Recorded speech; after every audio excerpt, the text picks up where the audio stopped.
alone, there are 96 names of 96 women. So there are more than nearly 500 women scholars of different genres, who lived between 400 BCE. So the women scholars of ancient India were called Rishikas, and so some of the famous Rishikas you may have heard of Gargi and Maitreyi. So I have mentioned some names here: Yami, Saraswati, Gargi, Maitreyi, Lopamudra. Lopamudra was the wife of Agastya, sage Agastya. Madalasa, she was a queen, and Urvashi, Anushya, and so on. So here I have given some names. Again, it's not a comprehensive list. So Sulabha, Gargi, all of us, many of us would have heard. Queen Madalasa, Lopamudra, Maitreyi, Princess Hemaleka. She was a guru to her husband and to her mother-in-law. She was a great scholar, and she was a guru to her husband and mother-in-law. Again, Queen Chudala, she was a guru to her husband, Shikitwaj.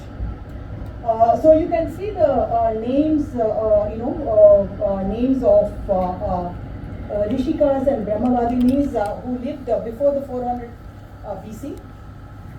So there are many more names of Rishikas and Brahmavadinis and philosophers, and some of the Rig Veda Suktas have been credited to these Rishikas and Brahmavadini. I have shown some here.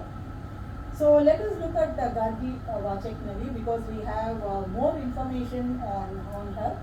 So which is why I thought I will talk about her. She was a Brahmavadini, and she was a great scholar and philosopher. She was invited to attend the Philosophers' Congress, which was conducted by King Janaka in his court. There she challenged the intellectual giant Yajnavalkya with courage and conviction. Her searching cross-examination showed her to be a dialectician and philosopher of a very high order. And she says, I rise to challenge you, Yajnavalkya, with two questions, much as a fierce warrior would rise to challenge an enemy. She says, no, please, and nothing. She says, please give me the answers. And with these daring words, Gargi launched into the philosophical debate with Yajnavalkya, and she gives, finally, agrees that Yajnavalkya, his arguments and his response was satisfactory. And what is surprising is that, she also didn't seem to have too much of a ego problem. She accepted with humility that Yajnavalkya was able to answer all her queries. Ubay Bharati, she was wife of Mandana Mishra, a highly respected Brahmavadini. She was requested by none other than Adi Shankaracharya to be the adjudicator for the scholarly debate between him and her husband, Mandana Mishra. So the verdict of the debate was given by Ubay Bharati.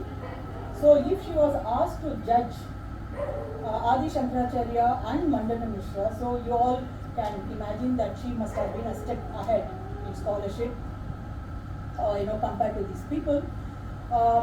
She judged Shankara to be the champion, which had the unusual consequence of compelling her husband to submit to Shankara's philosophical school. So following this, she also had a debate, a one-to-one debate with Shankara. So Atreyi, she was a Rishika and Brahmavadini. She was a female ascetic. She studied under Valmiki at his hermitage along with Lava and Kusha. Lava and Kush, they were Rama's sons. And after studying under Valmiki, she went to Dandaka to learn Vedanta from sage Agastya. And from there, she moves from place to place to study. And she remained single as well. So I'm going to stop here.